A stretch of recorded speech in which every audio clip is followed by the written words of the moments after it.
Olá, meus amigos, que bom estarmos novamente juntos para estudar a Palavra de Deus. É com prazer que tomamos em nossas mãos as Escrituras Sagradas, com o tema que vocês já estão acostumados, a vitória da Igreja de Deus na crise final.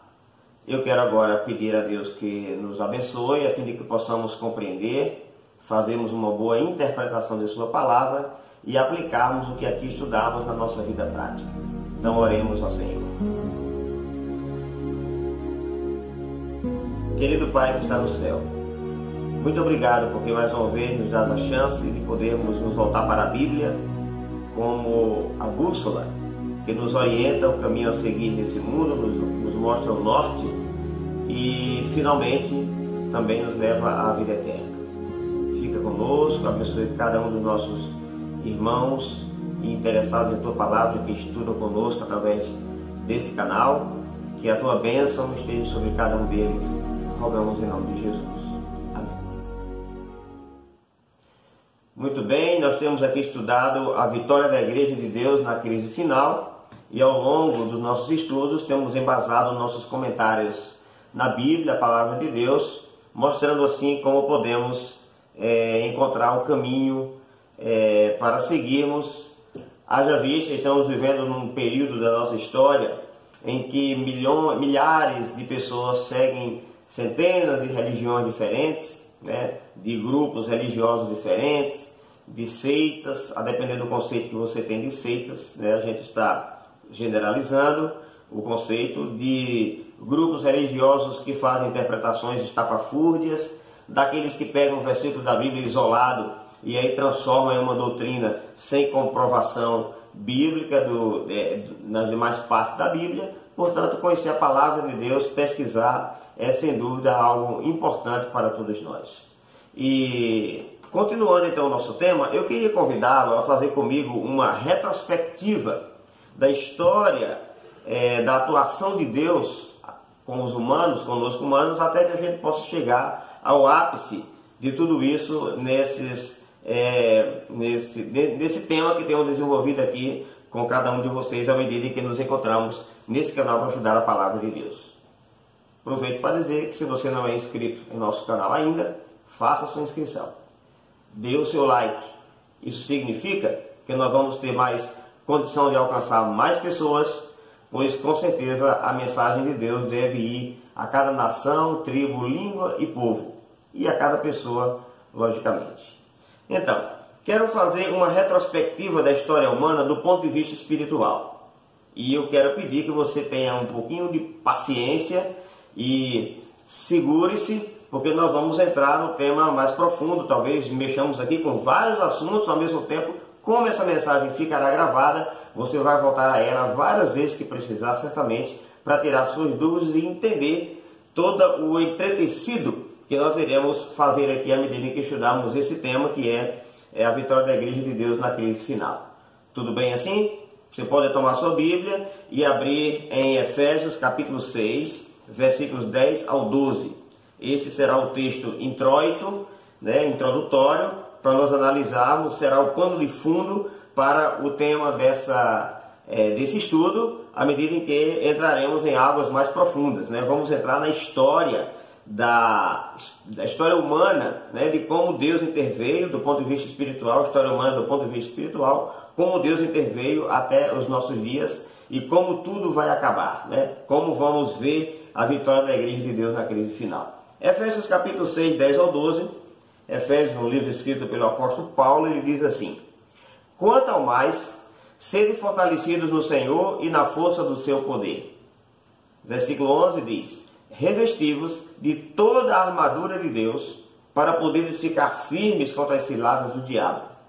E o verso 12: porque a nossa luta não é contra a carne e o sangue, e sim contra os principados e potestades, contra os dominadores deste mundo tenebroso, contra as forças espirituais do mal nas regiões celestes. Por que escolhemos esse versículo como versículo introdutório, como pano de fundo? Porque o que acontece no mundo espiritual a nível invisível é muito mais do que acontece aqui a nível visível. Todo um movimento está acontecendo sem que nossos olhos possam ver. É isso que a Bíblia ensina. Paulo diz, a nossa luta não é contra a carne e o sangue. Quando a luta é contra a carne e o sangue, você sabe o inimigo que vai enfrentar, as armas que ele tem, etc, etc. Mas quando se transforma no inimigo invisível, as potestades do ar, nas regiões celestes, dominadoras desse mundo escuro, tenebroso, Paulo está falando então de demônios. Por que Paulo falou isso? Porque ele sabia que houve peleja no céu. Miguel e seus anjos pelejaram contra o dragão e seus anjos. Todavia, o dragão e seus anjos não prevaleceram e foram expulsos do céu e vieram aqui para a terra. Por isso que Paulo diz que a nossa luta não é contra a carne e o sangue, mas contra as potestades.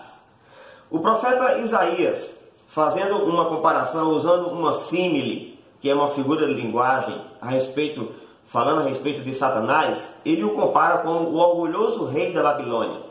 E no capítulo 14 do seu livro, Isaías 14, verso 12 a 14, ele diz assim: como caíste do céu, ó estrela da manhã, filho da alva, tu que debilitavas as nações, foste lançado por terra. Tu dizias no teu coração, eu subirei ao céu acima das mais altas nuvens, das maiores estrelas, e serei semelhante ao Altíssimo. Habitarei nas extremidades do norte.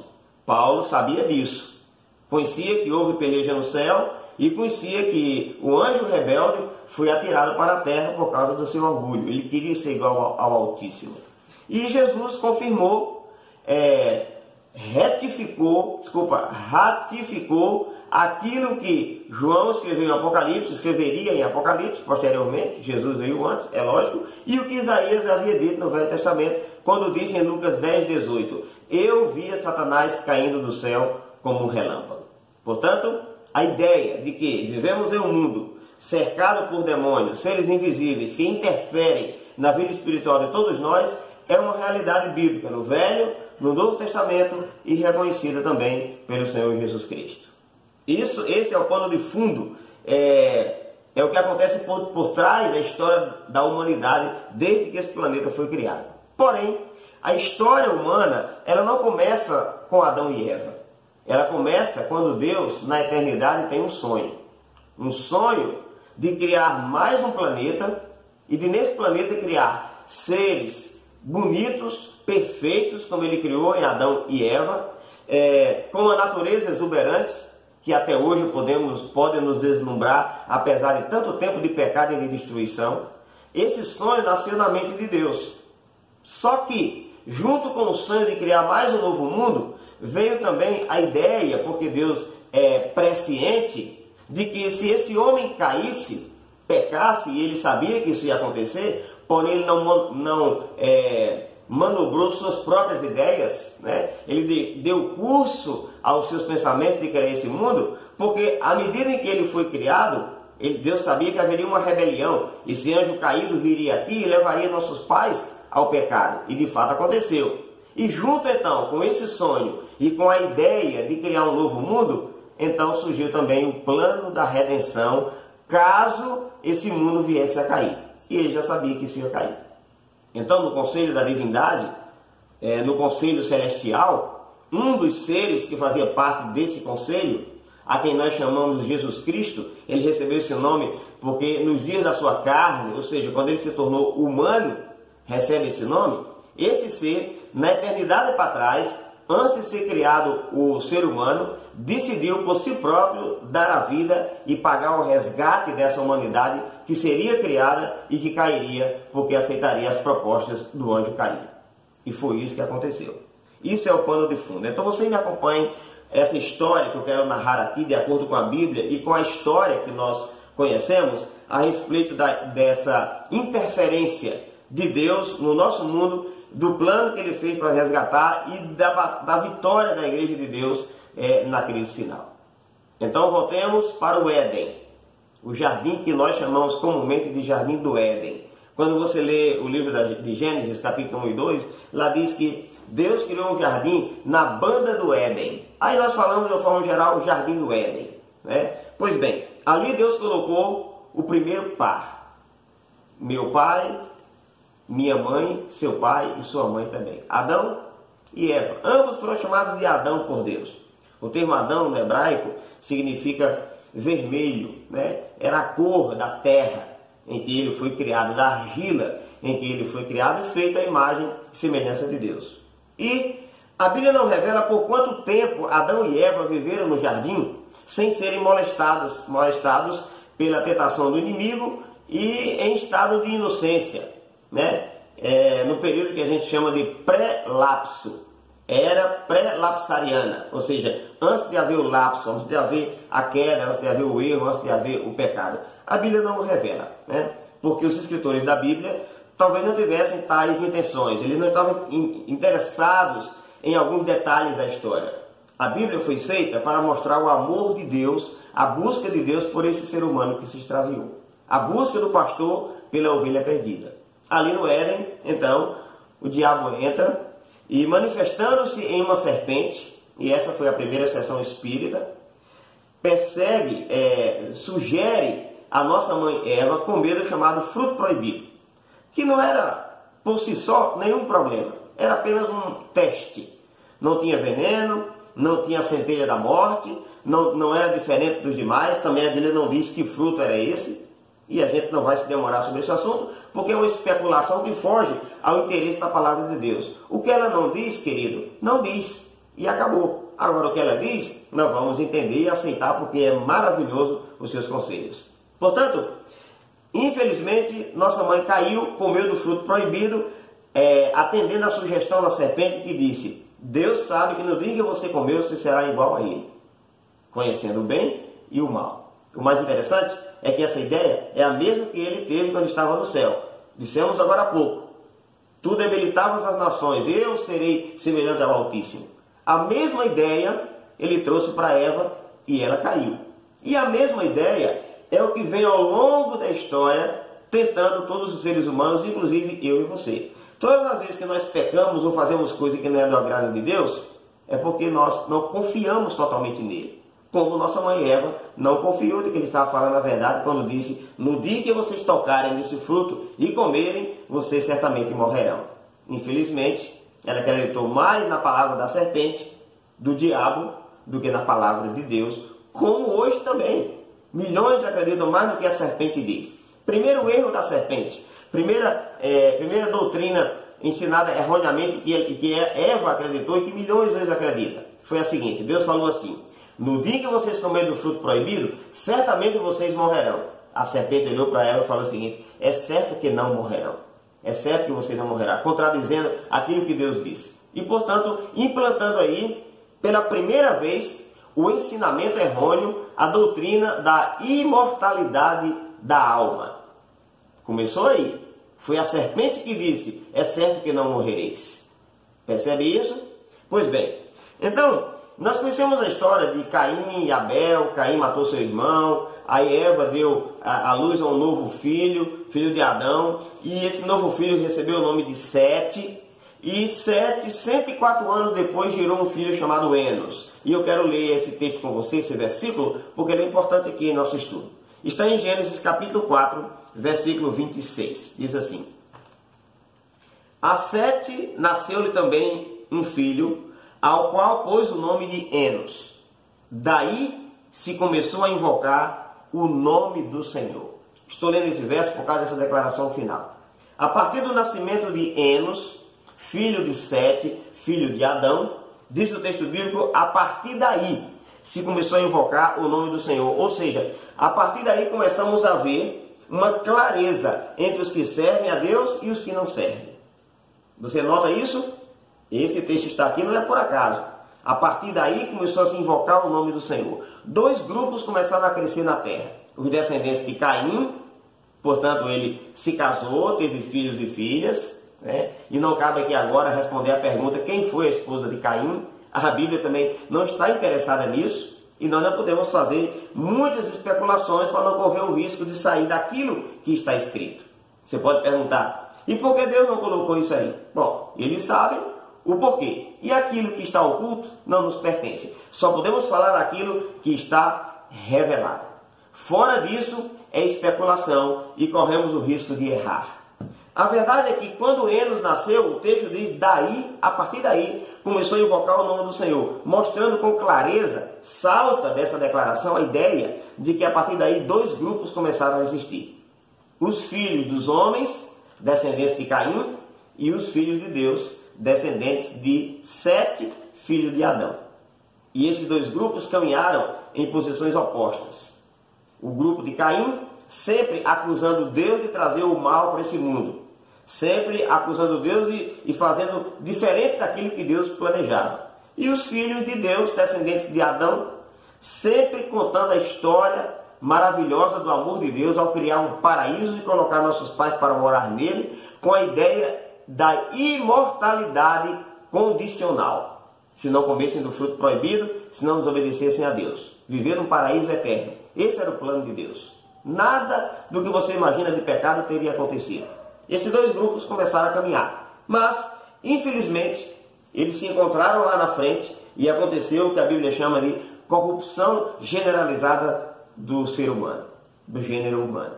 Ora, julgo desigual. Descendentes de Caim com descendentes de Adão.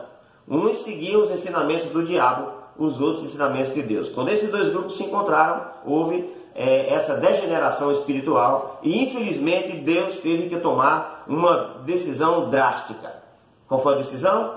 Um dilúvio universal. E começar tudo de novo. Então a Bíblia vai mostrando como aconteceu o dilúvio, destruindo a terra, a criação e os homens daquela época, porque eram maus. A Bíblia diz que o pensamento deles era continuamente mau, desses homens daquela época. Deus teve que destruir, mas não destruiu sem dar chance a eles. 120 anos, Noé construindo a arca. E o povo não aceitou. Noé entra na arca, vem o dilúvio e destrói a todos. Do grupo que sobrou ali, a saber 8 pessoas, como reza a Bíblia, Noé, seus 3 filhos e as respectivas esposas dele e a dos 3 filhos, formaram esse núcleo novo para recomeçar a povoar o mundo. Quando você estuda Gênesis capítulo 10 e capítulo 11, você vê uma coisa interessante. No capítulo 10 fala da descendência de Cão e Jafé, os 2 filhos de Noé. Cão e Jafé estão no capítulo 10 de Gênesis. E no capítulo 11, a descendência de Sem. Eram 3 filhos, Sem, Cão, ou em algumas traduções, Cã e Jafé. Ora, Cã e Jafé tomam agora o caminho do paganismo. Quando você começa a ler o relato aqui em Gênesis capítulo 10, você percebe que esses dois aí geraram os grupos que formaram e que ainda hoje formam as grandes religiões politeístas. As grandes religiões que adoram pau, pedra, gesso, ouro, espírito, animal, seres que não existem, almas dos antepassados. Isso veio da descendência de Cã e de Jafé. Inclusive, um dos filhos de Cã chama-se Canaã. Estão lembrados disso? E a terra de Canaã, para onde posteriormente viria o povo de Israel, era terra de feiticeiros, era terra de homossexuais, fora daquilo que a Bíblia ensina, era terra de adoração a vários ídolos. Deus deu a ordem a esse povo: quando vocês chegarem lá, não façam conforme as abominações daquele povo. Não ache no meio de ti quem bote no fogo seu filho ou sua filha, para adorar os deuses de lá. Nem feiticeiro, nem agoureiro. E aí, uma série de orientações vão sendo dadas por Moisés a esse povo. Pois bem, por outro lado, os descendentes de Sem vão formar no futuro, vão se tornar no futuro, os ascendentes de Abraão, chamado por Deus para a partir dali constituir um povo especial, que seria luz para o mundo inteiro. Aí conhecemos a história de Abraão, Isaac, seu filho, e Jacó, filho de Isaac. Jacó teve 12 filhos, que a Bíblia chama filhos de Israel, porque Jacó tem o seu nome mudado para Israel, depois daquela luta que ele teve com o anjo, quando voltava para encontrar-se com seu irmão Esaú. Estão lembrados disso, não estão? Pois bem, os filhos de Israel, depois de algum tempo, foram impelidos a ir para o Egito, por causa da fome que houve na terra de Canaã, e ali no Egito encontraram o governador do Egito, que era José, um dos filhos de Jacó, que havia sido vendido anos antes.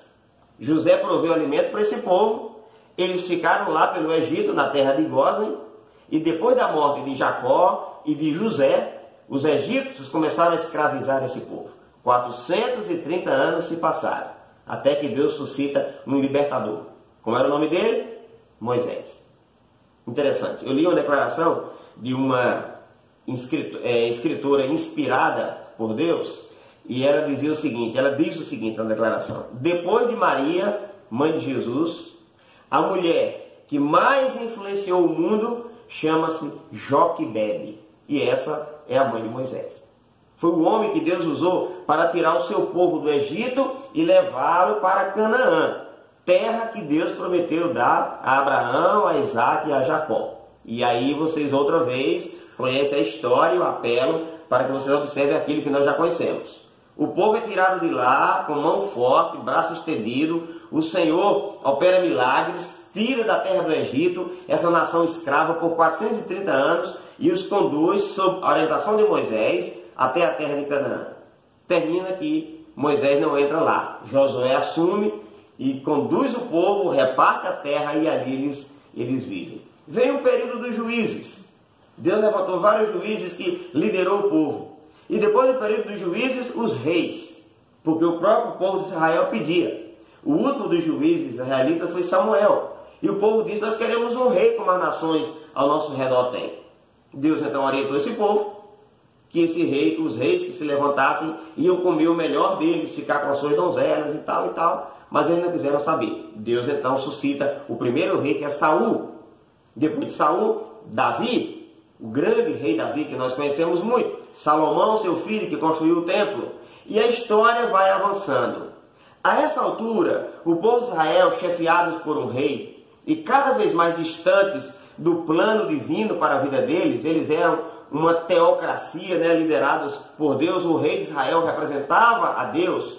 No entanto, foram se corrompendo à medida em que foram se tornando parecidos com as nações pagãs que estavam ao redor deles.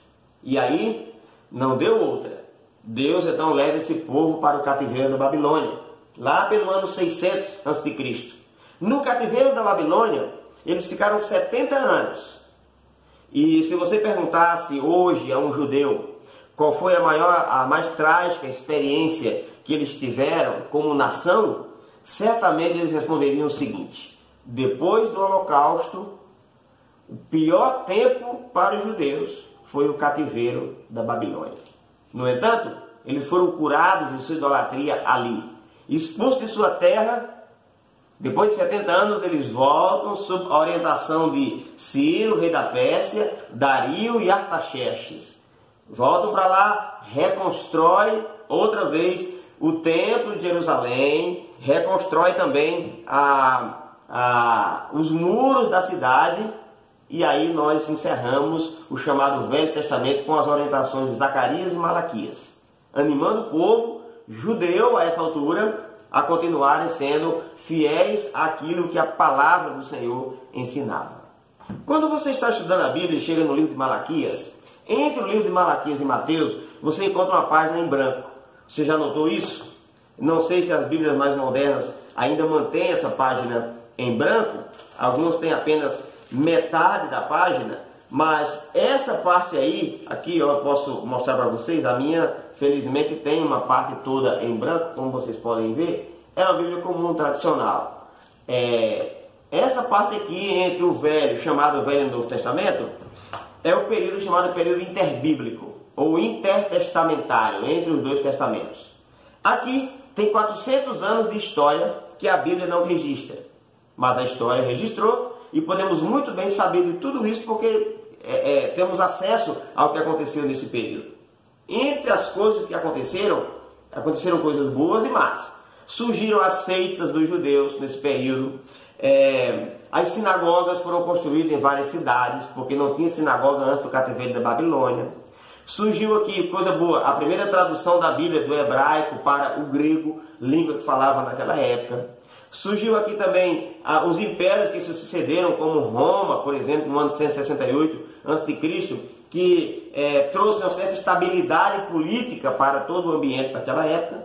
E junto com tudo isso, à medida que o tempo avança, vem então João Batista anunciando a chegada do Cordeiro de Deus que tira o pecado do mundo. Ou seja, João se preocupa em mostrar Jesus que é aquilo mesmo que o Velho Testamento preconizava. O Velho Testamento, o Espírito, a vida do Velho Testamento é testemunhar a respeito da vinda do Messias, que nós chamamos de Jesus ou o Cristo. Christos em grego, Messias em hebraico. O Velho Testamento trabalha levando a tudo que acontece no Velho Testamento, mostrando a chegada desse Messias que viria resgatar o homem através de sua morte.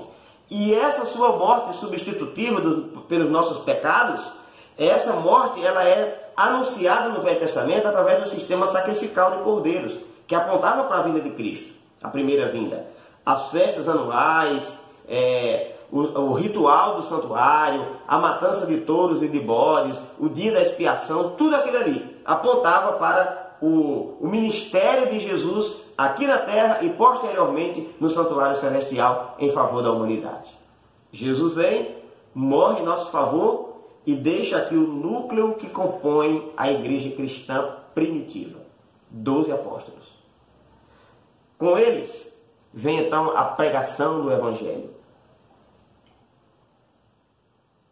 O Evangelho são exatamente as boas novas, as notícias de que nossos pecados, nossas mazelas, nossos erros, nosso sentimento de culpa, nossos atos pecaminosos, não importa qual, do mais simples ao maior, foram carregadas em Jesus.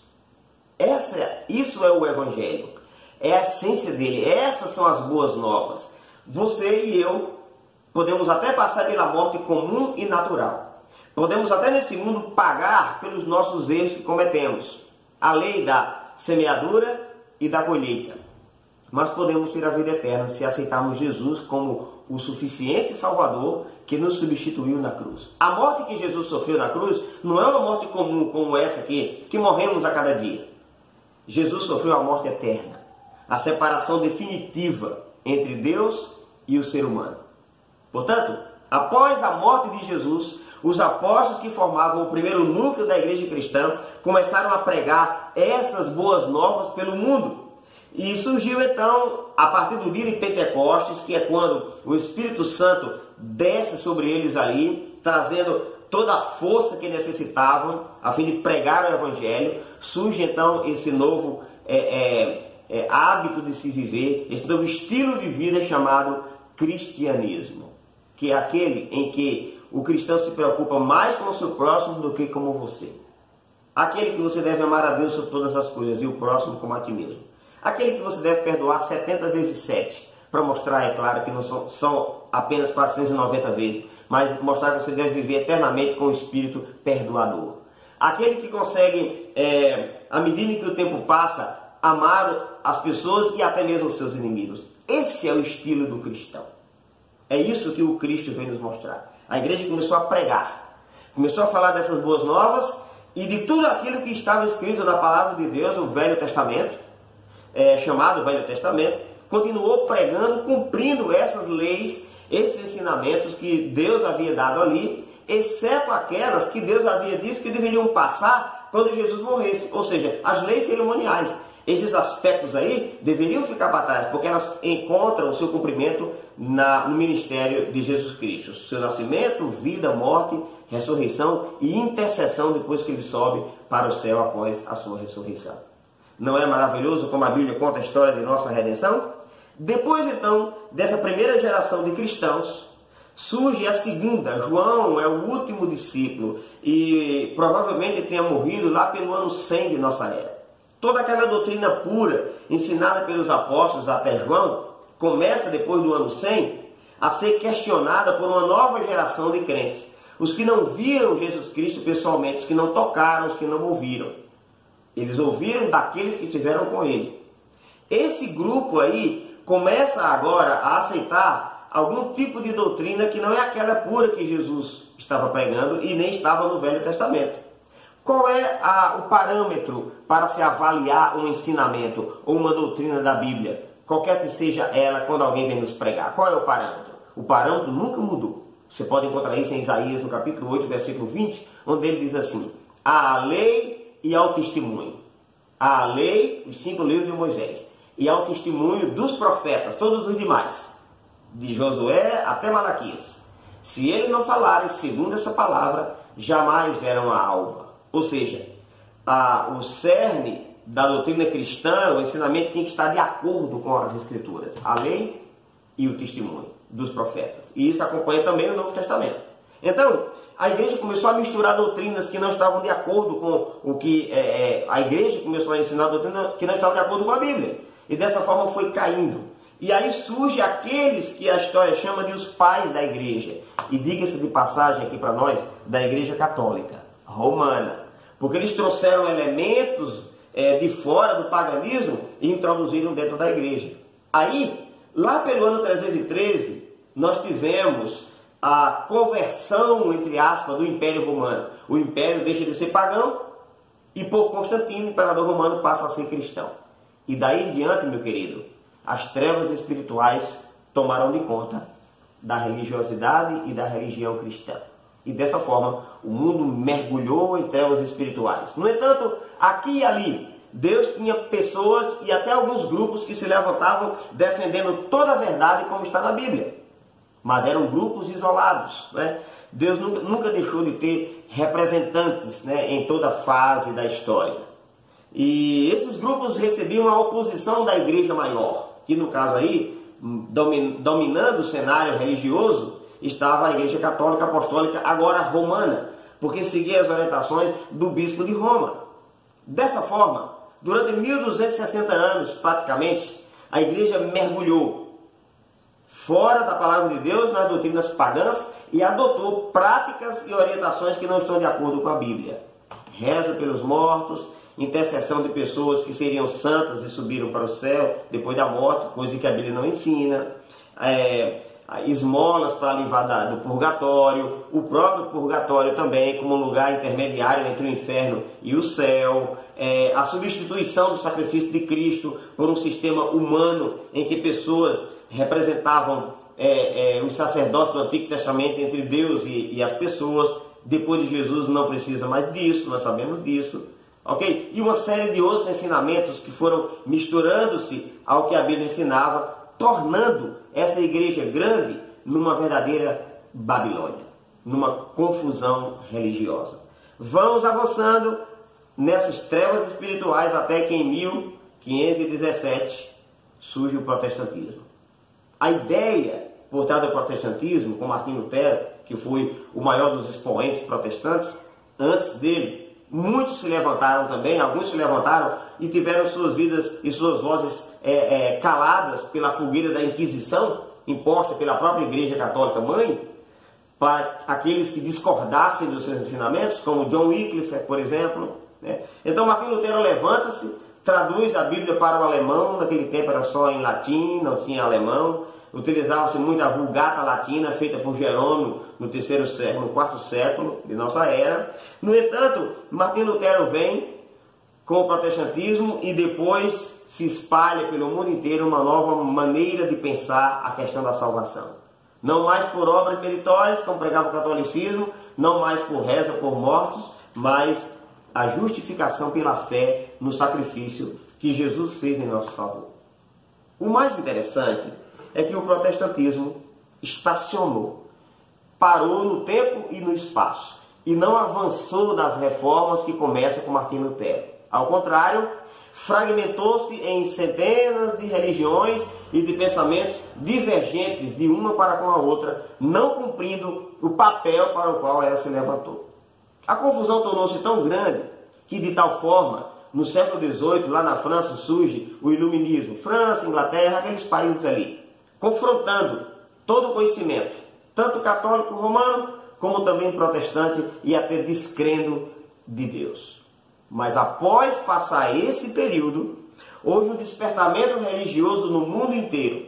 Esse despertamento foi baseado no estudo do livro de Daniel e já estava previsto no próprio livro que isso ia acontecer. Se você tiver com a Bíblia na mão ou quiser anotar, Daniel capítulo 12, verso 4, o anjo dá uma ordem a Daniel dizendo: sele o livro, guarde, porque no fim do tempo ele vai ser esquadrinhado, vai ser estudado e o saber a respeito dele vai se multiplicar. O movimento de despertamento religioso que aconteceu no século XVIII, final do século XVIII e início do século XIX, foi um movimento em cima, a partir do estudo do livro de Daniel. Interessante que, ao mesmo tempo que esse despertamento religioso aconteceu, para que Deus levantasse um movimento religioso totalmente bíblico para dar a última mensagem de Deus ao mundo, ao mesmo tempo, concomitantemente, surgiu também o Espiritismo moderno, 1856, quando um médico francês chamado Hipólito Léon Denisard Rivail, que foi apelidado por ele mesmo de Allan Kardec. Allan Kardec seria um antigo sacerdote da civilização celta, e então encarna-se nele e ele escreve o Evangelho segundo o Espiritismo. Depois outros livros mais, dando início ao Espiritismo moderno como nós conhecemos hoje, ou kardecista. Ao mesmo tempo surgem as teorias evolucionistas de Charles Darwin. Só para você ter uma ideia, em 1859 Charles Darwin lança então a teoria das espécies. E aí confunde também aquilo que o Senhor Jesus nos ensinou sobre a criação, sobre o pecado, sobre a morte dele, porque quando você tira a doutrina, o ensinamento bíblico da criação em 6 dias, quando você tira isso aí, então você tira também a queda, não houve pecado, já que houve evolução, não existe pecado. Você tira também o sacrifício de Cristo para resgatar do pecado, se não houve pecado, porque Jesus iria aqui, e você compromete todo o ensinamento da palavra de Deus.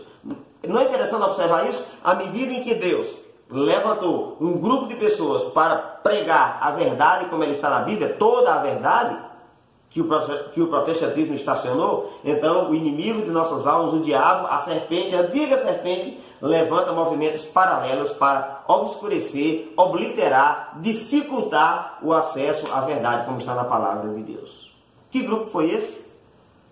E eu gostaria que nós continuássemos em nosso estudo na próxima postagem para descobrir esse grupo. Mas eu queria dar para você aqui as características desse grupo, que está em Apocalipse, no capítulo 14 e no versículo 12. Lá diz assim, prestem bem atenção.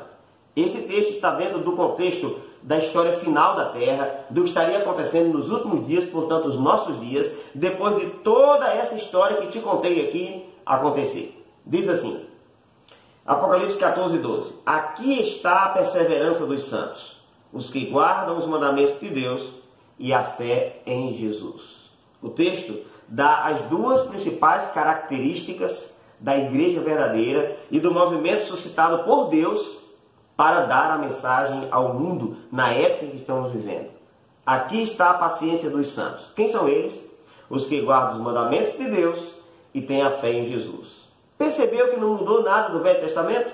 No Velho Testamento, citei para vocês Isaías capítulo 8, verso 20, que diz: a lei, o mandamento de Deus e ao testemunho de Jesus. A mesma coisa falada em Apocalipse 14, verso 12, está em Isaías capítulo 8, versículo 20. Porque Deus não muda. O trato dele é um só ao longo dos anos e das eras.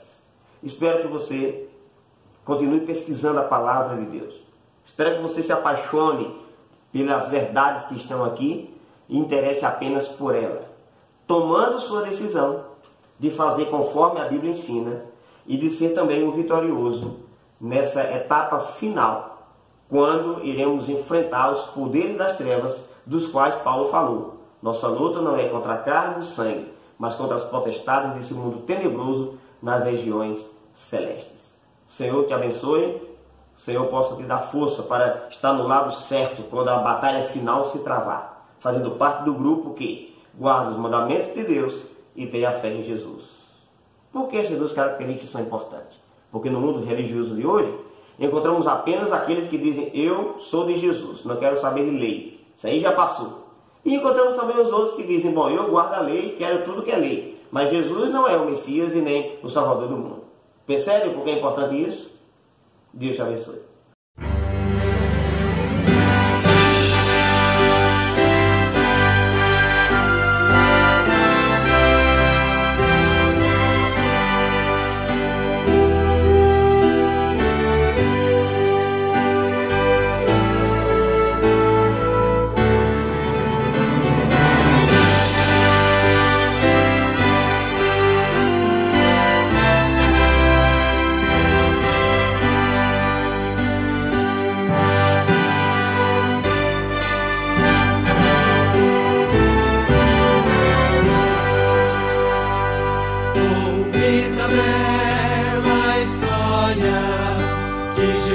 Jesus desceu da glória e no Gólgota enfim morreu por quantos como eu.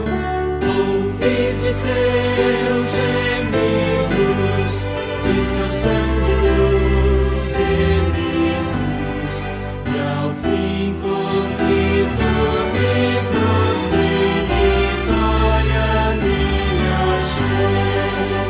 Vitória em Cristo, eterna vitória, buscou-me, salvou-me, na cruz por mim morreu. Em paz e alegria, ai, um novo dia, vitória Jesus me deu, no sangue que verteu.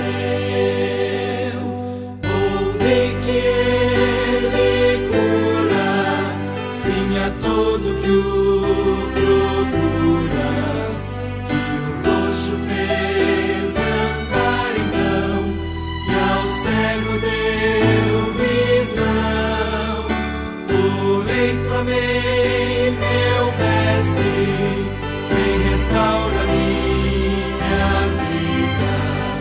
E logo Cristo me atendeu e a mim vitória deu. Vitória em Cristo, eterna vitória, buscou-me, salvou-me, na cruz por mim morreu. Que paz e alegria, ai, um novo dia, vitória Jesus me deu, no sangue que verteu. Ouvi falar da glória que virá após vitória, para os redimidos por Jesus, na resplendente luz, de anjos lá cantando, e mansões já me aguardando. Será glorioso ali chegar, então poder voltar. Vitória em Cristo, eterna vitória, buscou-me, salvou-me, na cruz por mim morreu.